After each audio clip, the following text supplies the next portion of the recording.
सबसे पहले उस कैलेंडर को समझते हैं जो इन सब त्योहारों का आधार है, विक्रम संवत। जी। कहते हैं इसकी शुरुआत 57 ईस्वी पूर्व में उज्जैन के शासक विक्रमादित्य ने की थी। हाँ, और ये जानना जरूरी है कि ये एक चंद्र सौर कैलेंडर है, मतलब मुख्य रूप से चंद्रमा की चाल पर आधारित है, लेकिन सूर्य के साथ भी इसका तालमेल बिठाया जाता है। अच्छा, चंद्रमा और सूर्य दोनों। जी। आमतौर पर इसमें 355 दिन होते हैं। अब क्योंकि सौर वर्ष थोड़ा लंबा होता है, तो संतुलन के लिए हर 3 साल में एक अतिरिक्त महीना जोड़ा जाता है। हाँ, सुना है, अधिक मास कहते हैं उसे। बिल्कुल, अधिक मास या मल मास। इसी वजह से हिंदू त्योहार लगभग एक ही मौसम में आते रहते हैं, वो खिसकते नहीं है ज्यादा। अच्छा, तो ये अधिक मास संतुलन बनाता है। हाँ। और हर महीने के 2 हिस्से होते हैं, है ना? बिल्कुल। कृष्ण पक्ष और शुक्ल पक्ष। सही कहा। कृष्ण पक्ष यानी बदी, जब चांद घटता है अमावस्या तक। अंधेरा पार्क। हाँ, अंधेरा पाक। और शुक्ल पक्ष यानी सुधी, जब चांद बढ़ता है पूर्णिमा तक, मतलब चांदना पाक। चांदना पाक। ठीक है। विक्रम संवत का साल चैत्र महीने से शुरू होता है। पहला दिन होता है चैत्र शुक्ल एकम, जिसे हिंदू नववर्ष या नव संवत्सर कहते हैं। और साल का अंत होता है चैत्र अमावस्या को। तो यही कैलेंडर राजस्थान के त्योहारों की पूरी रूपरेखा तय करता है। और राजस्थान में त्योहारों का एक औपचारिक मौसम भी होता है। सुनने में आया है, तीज त्योहारा बावरी ले डूबी गणगौर। इसका क्या मतलब है? अरे, ये एक बहुत मशहूर कहावत है। इसका मतलब है कि श्रावण महीने की तीज, छोटी तीज। हाँ, छोटी तीज, श्रावण शुक्ल 3, उससे त्योहारों का सिलसिला शुरू होता है। और चैत्र महीने की गणगौर यानी चैत्र शुक्ल 3 फिर आकर ये चक्र पूरा होता है। हाँ, एक तरह से पूरा होता है। तीज खुशियां और उत्सव लेकर आती है, और गणगौर मानो उन्हें विदा कर देती है। तो चलिए चैत्र महीने से ही शुरू करते हैं, जो हिंदू कैलेंडर का पहला महीना है। जी बिल्कुल। होली के ठीक अगले दिन चैत्र कृष्ण एकम को धुलंडी मनाई जाती है। इस दिन राजस्थान में काफी कुछ खास होता है। हाँ, धुलंडी सिर्फ रंग खेलने का दिन नहीं है राजस्थान में।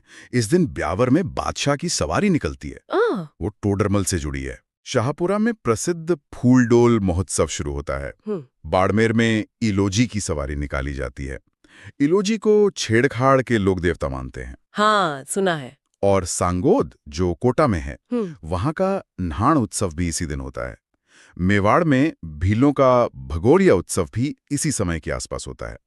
ये सब स्थानीय परंपराएं हैं जो होली के उत्सव को और रंगीन बनाती हैं। और होली के भी तो राजस्थान में कई अनोखे रूप हैं। हमने सुना है लठमार होली, पत्थरमार होली, कोड़ामार होली, ये सब क्या है? ये होली मनाने के अलग अलग बहुत ही स्थानीय तरीके हैं। जैसे करौली के महावीर जी में लठमार होली होती है। लठमार मतलब लाठियों से? हाँ, पर वो एक तरह का खेल होता है। फिर भिनाए अजमेर में कोड़ामार होली होती है, जिसमें कपड़े को कोड़ा बनाकर मारते हैं। अच्छा। बाड़मेर की पत्थरमार होली या जैसलमेर की कंकड़मार होली थोड़ी जोखिम भरी लग सकती है। हाँ, बिल्कुल। ब्यावर की देवर भाभी होली में एक सामाजिक रंग है। नाथद्वारा की दूधदही की होली में धार्मिकता है। पुष्कर में गाबा फाड़ होली होती है। मतलब हर इलाके ने होली को अपना एक अलग अंदाज दिया है। वाकई विविधता तो कमाल की है। चैत्र के कृष्ण पक्ष में और कौन से खास दिन आते हैं? एक महत्वपूर्ण दिन है शीतलाष्टमी, चैत्र कृष्ण अष्टमी को। हाँ, शीतला माता की पूजा। जी, उन्हें चेचक जैसी बीमारियों से बचाने वाली देवी माना जाता है। और खास बात यह है कि उन्हें बासियोडा यानी एक दिन पहले बने ठंडे भोजन का भोग लगाया जाता है। ठंडा खाना, ये तो अनोखी बात है। हाँ, ये परंपरा है। मुख्य मेला चाकसू जयपुर के पास शील डुंगरी में लगता है। उसे बैलगाड़ियों का मेला भी कहते हैं। अच्छा, बैलगाड़ियों का क्यों? हाँ, क्योंकि पुराने जमाने में लोग दूर दूर से अपनी बैलगाड़ियों में ही मेले में आते थे, तो वो नाम पड़ गया। लुडियावास जयपुर में भी मेला भरता है। और इसी दिन मारवाड़ में वो घुड़ला त्योहार। बिल्कुल, मारवाड़ में घुड़ला त्योहार मनाया जाता है। ये लड़कियों द्वारा घुड़ले खां पर जो विजय हुई थी उसकी याद दिलाता है। इसमें छेद वाले मटके में दीपक रखकर घुमाया जाता है। और ऋषभदेव जयंती भी इसी पक्ष में है। हाँ, चैत्र कृष्ण नवमी को जैन धर्म के पहले तीर्थंकर। मुख्य मेला धुलेव उदयपुर में लगता है, कोयल नदी के किनारे। भील लोग भी मानते हैं इनको। हाँ, भील इन्हें केसरिया नाथ जी या कालाजी कहते हैं और केसर और अफीम चढ़ाते हैं। और फिर जौहर मेला, चित्तौड़गढ़ वाला। जी, चैत्र कृष्ण एकादशी को चित्तौड़गढ़ दुर्ग में जौहर मेला लगता है। यह उन राजपूत वीरांगनाओं के आत्म बलिदान मतलब जौहर की याद में होता है, जिन्होंने अपनी आन बान की रक्षा के लिए खुद को अग्नि को समर्पित कर दिया था। ये तो बहुत भावुक करने वाला इतिहास है। हाँ, ये सिर्फ एक मेला नहीं बल्कि शौर्य और त्याग का प्रतीक है। फिर रंगतेरस भी है। जी, चैत्र कृष्ण त्रयोदशी। इस दिन मांडल भीलवाड़ा में नाहर नृत्य होता है। वो शेर की वेशभूषा में करते हैं। अच्छा, और अमावस्या पे? चैत्र अमावस्या पर 2 मुख्य मेले हैं। एक तो पाबूजी का मेला कोलूम या कोलूमंड जोधपुर में, और दूसरा घोटिया अंबा माता का मेला बांसवाड़ा में। चलिए अब आते हैं चैत्र के शुक्ल पक्ष पर। नववर्ष तो है ही चैत्र शुक्ल एकम को। हाँ, हिंदू नववर्ष या नव संवत्सर। इसे महाराष्ट्र में गुड़ी पड़वा और आंध्र में उगादी कहते हैं। और राजस्थान दिवस भी इसी दिन 30 मार्च। हाँ, 30 मार्च 1949 को पहली बार मनाया गया था, वो भी चैत्र शुक्ल एकम ही थी उस साल। फिर सिंजारा आता है। जी, चैत्र शुक्ल द्वितीया को। इस दिन नवविवाहिताओं के लिए ससुराल से भेंट, कपड़े, मिठाई वगैरह भेजी जाती है, गणगौर से ठीक पहले। और फिर आती है गणगौर, चैत्र शुक्ल तृतीया। आपने कहा था ये बहुत महत्वपूर्ण त्योहार है। गणगौर राजस्थान के सबसे महत्वपूर्ण त्योहारों में से एक है, खासकर महिलाओं के लिए। ये शिव यानी ईसर और पार्वती यानी गौर की पूजा का पर्व है। अच्छे पति और सौभाग्य के लिए। बिल्कुल। और इस पर सबसे ज्यादा लोकगीत गाए जाते हैं। घूमर नृत्य तो इसी त्योहार का अभिन्न अंग है। जयपुर की गणगौर सवारी दुनिया भर में मशहूर है। कर्नल टॉड ने भी जिक्र किया है। हाँ, कर्नल जेम्स टॉड ने उदयपुर की गणगौर का बहुत सुंदर वर्णन किया है अपनी किताब में। लेकिन सुना है बूंदी में गणगौर नहीं मनाते, वो हाड़ा ले डूबी गणगौर वाली कहावत। हाँ, ये कहानी प्रचलित है कि बूंदी के एक हाड़ा शासक गणगौर की प्रतिमा के साथ झील में डूब गए थे। उसके बाद से वहां गणगौर मनाना बंद कर दिया गया। ये दिखाता है कि कैसे स्थानीय इतिहास और घटनाएं भी त्योहारों को प्रभावित करती हैं। और गणगौर के भी अलग अलग रूप हैं। जी हाँ, जैसे जैसलमेर में चैत्र शुक्ल चतुर्थी को बिना ईसर यानी शिव के सिर्फ गौर यानी पार्वती की पूजा होती है। इसे बिना ईसर की गौर कहते हैं। अच्छा, सिर्फ पार्वती जी की? हाँ, और नाथद्वारा में चैत्र शुक्ल पंचमी को गुलाबी गणगौर या चुनड़ी गणगौर मनाई जाती है। धींगा गवर भी होती है, वो वैशाख में आती है। ठीक है, फिर अशोकाष्टमी और रामनवमी। रामनवमी अबूझ सावा क्यों कहलाती है? अबूझ सावा का मतलब है ऐसा दिन जिस पर विवाह या कोई भी मांगलिक कार्य करने के लिए पंचांग या मुहूर्त देखने की जरूरत नहीं होती। वो दिन अपने आप में शुभ माना जाता है। अच्छा, मतलब मुहूर्त की जरूरत नहीं। जी, रामनवमी चैत्र शुक्ल नवमी ऐसा ही एक सावा है। और महावीर जयंती? चैत्र शुक्ल त्रयोदशी को जैन धर्म के 24वें और अंतिम तीर्थंकर महावीर स्वामी का जन्मोत्सव। और चैत्र पूर्णिमा? चैत्र पूर्णिमा हनुमान जयंती के रूप में मनाई जाती है। इस दिन बड़े मेले लगते हैं, जैसे सालासर बालाजी जो सुजानगढ़ चूरू में है। मेहंदीपुर बालाजी भी दौसा वाला? हाँ, मेहंदीपुर बालाजी दौसा, और सरदार शहर चूरू में इच्छापूर्ण बालाजी मंदिर। इसी दिन संत पीपा जी की जयंती भी होती है। तो ये था चैत्र महीना। काफी त्योहार हैं इसमें। हाँ, साल की शुरुआत है तो उत्साह ज्यादा रहता है। चलिए अब वैशाख महीने की ओर बढ़ते हैं। इसमें धींगा गवर का जिक्र आया था। हाँ, वैशाख कृष्ण तृतीया को धींगा गवर मनाई जाती है, उदयपुर और जोधपुर में खास तौर पर। उदयपुर की धींगा गवर ज्यादा प्रसिद्ध है। इसमें महिलाएं बेंत लेकर पुरुषों को मजाक में मारती हैं। अच्छा, और फिर अक्षय तृतीया या आखा तीज, वैशाख शुक्ल तृतीया, ये भी बड़ा दिन है। बहुत बड़ा। ये राजस्थान का सबसे बड़ा अबूझ सावा माना जाता है। मतलब इस दिन भी मुहूर्त की जरूरत नहीं? बिल्कुल नहीं। इस दिन अनगिनत शादियां होती हैं। किसान इस दिन 7 अन्न की पूजा करके अच्छी फसल की कामना करते हैं। बीकानेर में इस दिन पतंगे उड़ाई जाती हैं। और परशुराम जयंती भी इसी दिन? जी, परशुराम जयंती और संत रानाबाई की जयंती भी इसी दिन होती है। लेकिन इसी दिन से एक सामाजिक समस्या भी जुड़ी थी, बाल विवाह की। हाँ, ये एक दुखद पहलू था। अक्षय तृतीया पर पश्चिमी राजस्थान में बहुत बाल विवाह होते थे। इसे रोकने के लिए ही अजमेर के हरबिलास शारदा ने आवाज उठाई थी। हाँ, शारदा एक्ट 1929 में। जी, 1929 में बना और 1 अप्रैल 1930 से लागू हुआ। इसने विवाह के लिए न्यूनतम आयु तय की। ये त्योहार की सामाजिक परत को दिखाता है। और वैशाख पूर्णिमा, जिसे बुद्ध पूर्णिमा भी कहते हैं। हाँ, वैशाख पूर्णिमा या पीपल पूर्णिमा। इसी दिन 1974 में भारत ने पहला परमाणु परीक्षण किया था पोखरण में। स्माइलिंग बुद्धा। अच्छा, वो इसी दिन हुआ था। जी, इस दिन कई मेले भी लगते हैं, जैसे जयपुर के पास बैराठ में बाण गंगा मेला। कहते हैं अर्जुन ने बाण मारकर गंगा निकाली थी। और देवयानी तीर्थ? सांभर जयपुर में, उसे तीर्थों की नानी कहते हैं।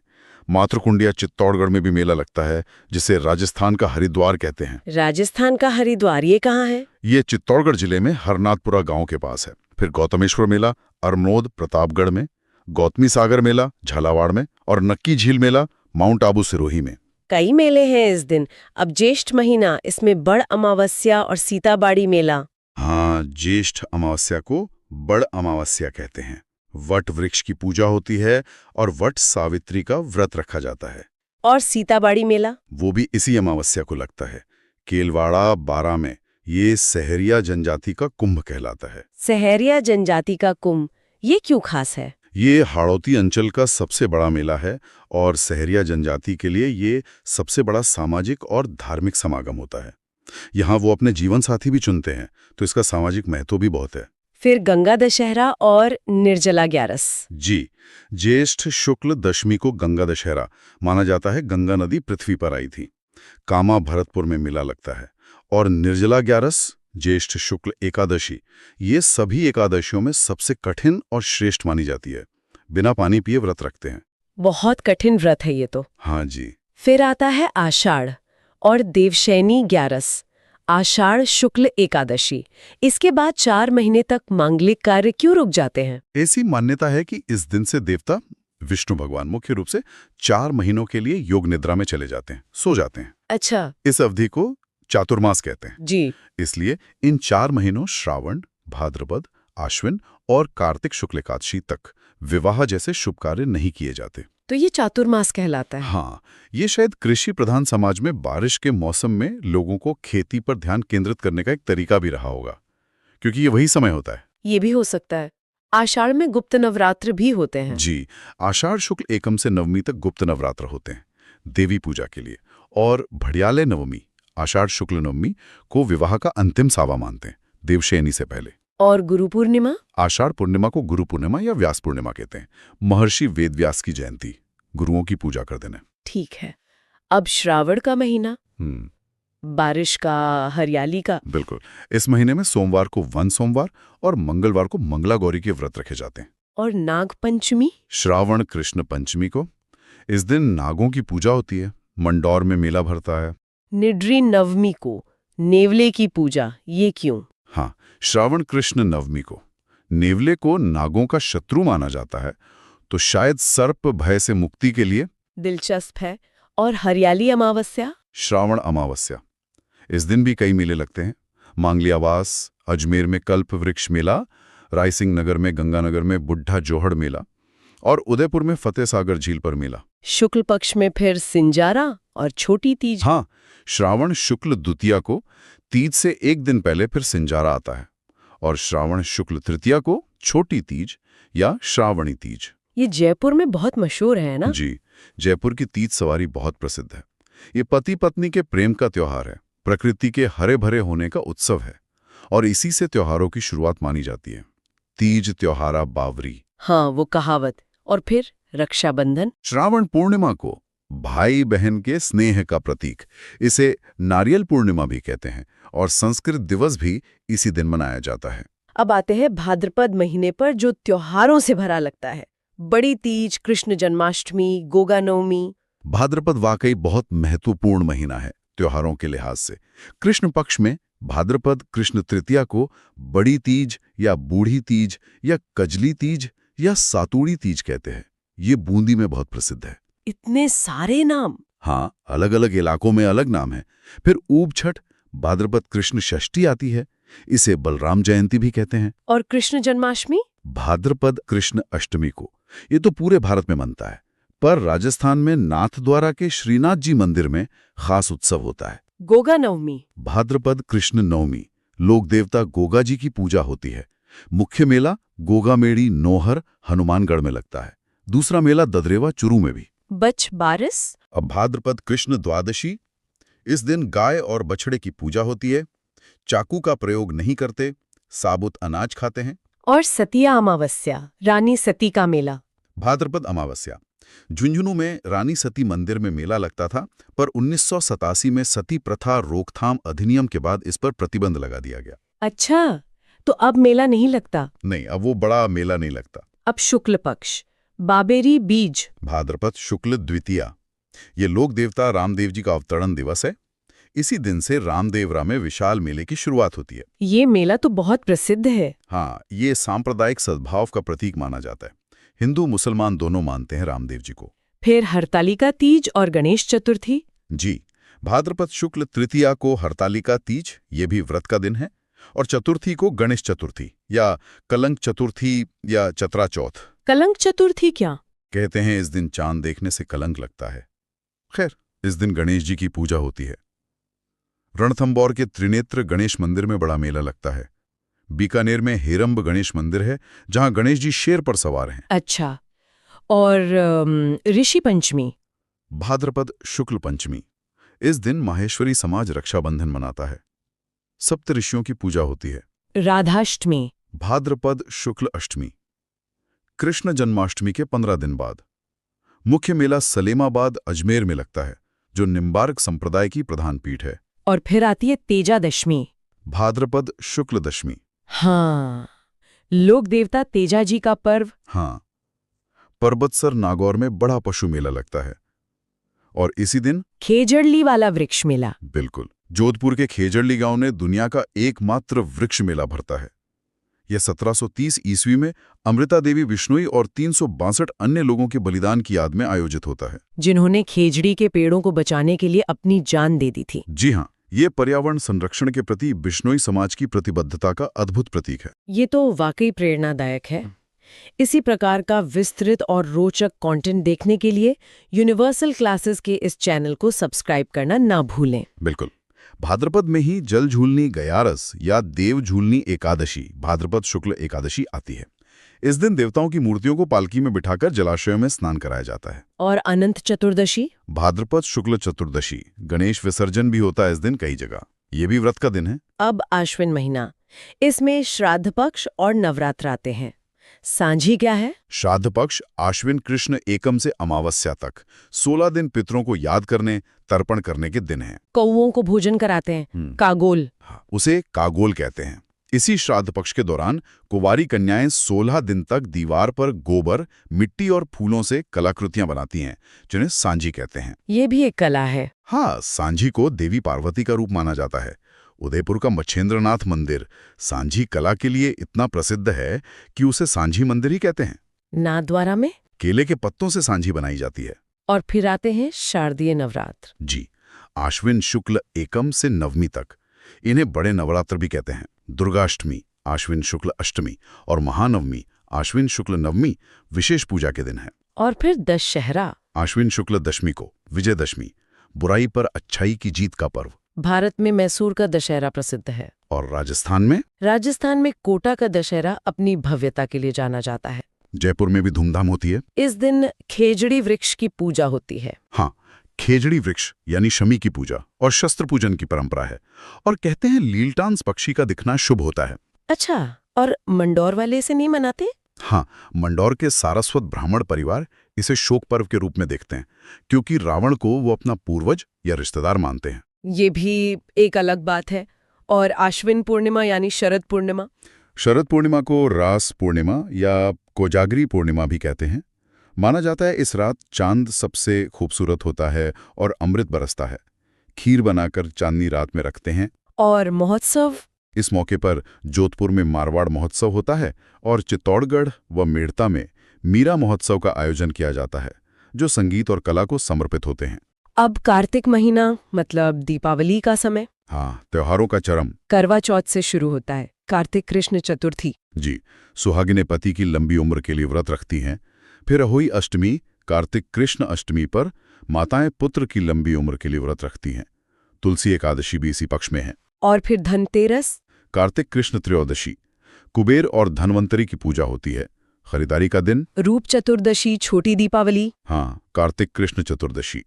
और फिर कार्तिक अमावस्या को दीपावली, प्रकाश का सबसे बड़ा पर्व, लक्ष्मी पूजन होता है। और ये महावीर स्वामी और दयानंद सरस्वती का निर्वाण दिवस भी है। जी हाँ, जैन धर्म के लिए महावीर स्वामी का निर्वाण दिवस बहुत महत्वपूर्ण है और आर्य समाज के संस्थापक स्वामी दयानंद सरस्वती का निर्वाण भी दीपावली के दिन ही अजमेर में हुआ था। दीपावली के अगले दिन गोवर्धन पूजा और अन्नकूट महोत्सव, ये नाथद्वारा का प्रसिद्ध है। हाँ, कार्तिक शुक्ल एकम को गोवर्धन पूजा और अन्नकूट महोत्सव होता है।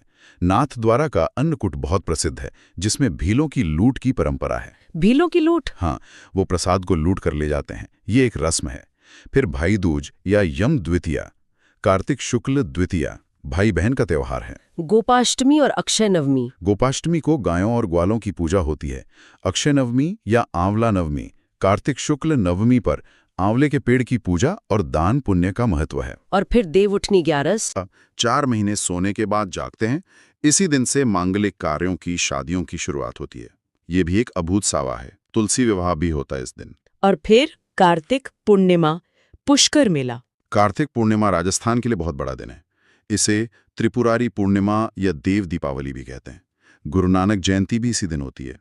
और सबसे बड़ा आकर्षण पुष्कर मेला। हाँ, ये तो बहुत सुना है। जी, अजमेर के पास पुष्कर में ये न केवल राजस्थान का सबसे बड़ा धार्मिक मेला है, बल्कि एक विशाल पशु मेला भी है। ऊँटों की खरीद फरोख्त बहुत होती है और यहाँ देशी विदेशी पर्यटक बड़ी संख्या में आते हैं।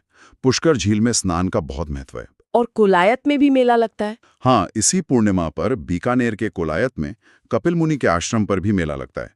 यहाँ भी झील में दीपदान होता है। ठीक है, अब मार्गशीर्ष और पौष, इनमें ज्यादा त्योहार क्यों नहीं होते? इन महीनों में सूर्य दक्षिणी गोलार्ध में होता है और हिंदू परंपरा में इसे मांगलिक कार्यों के लिए बहुत शुभ नहीं माना जाता।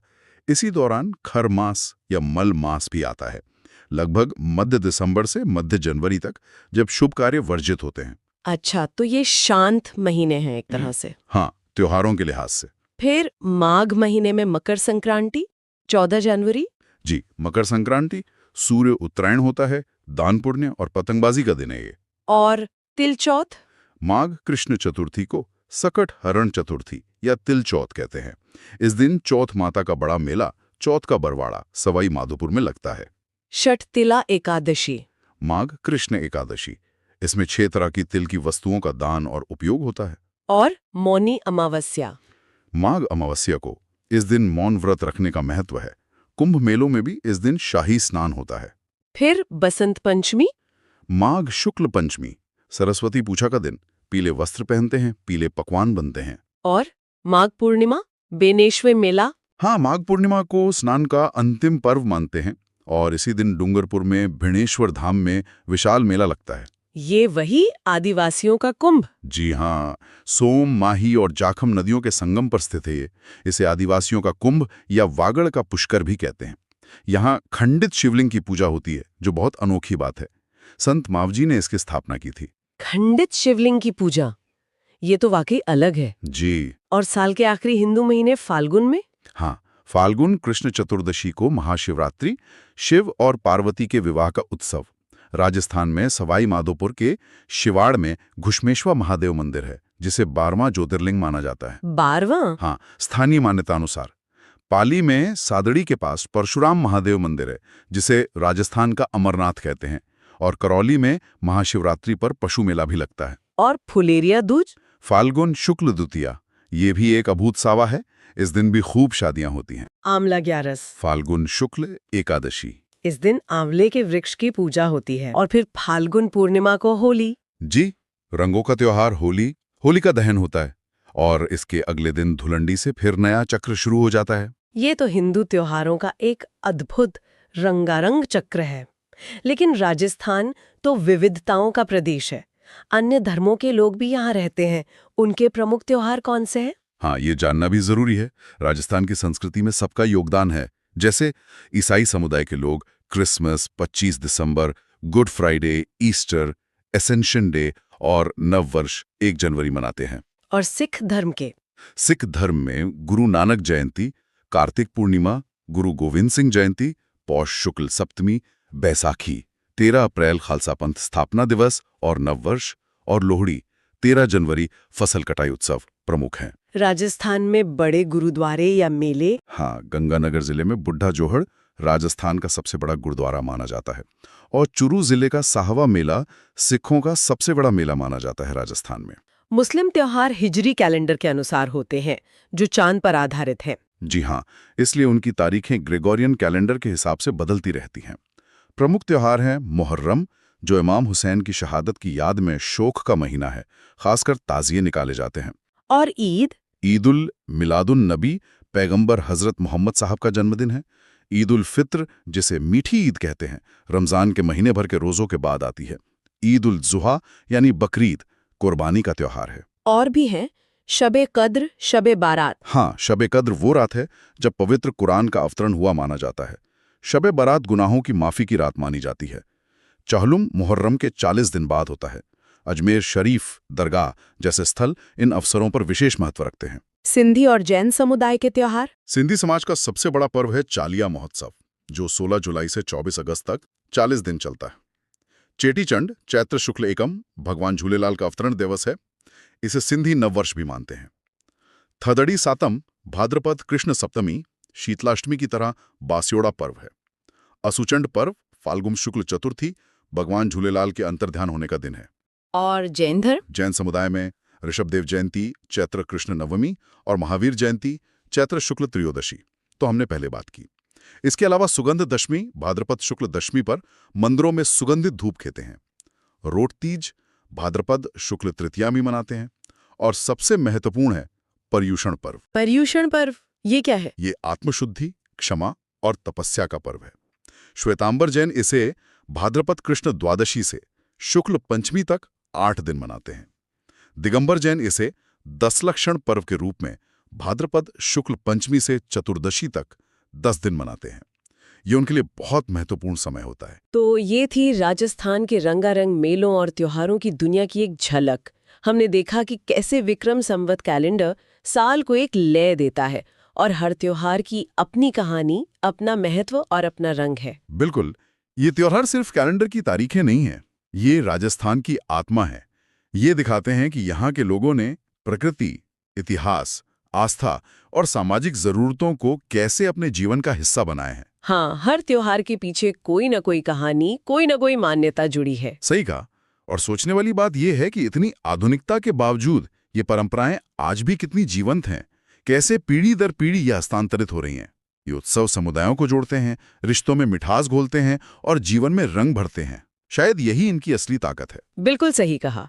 और हाँ, इसी प्रकार का कंटेंट देखने के लिए यूनिवर्सल क्लासेस के इस चैनल को सब्सक्राइब करना ना भूलें। जी जरूर। अगली बार फिर मिलेंगे एक और ज्ञानवर्धक चर्चा के साथ। नमस्कार। नमस्कार।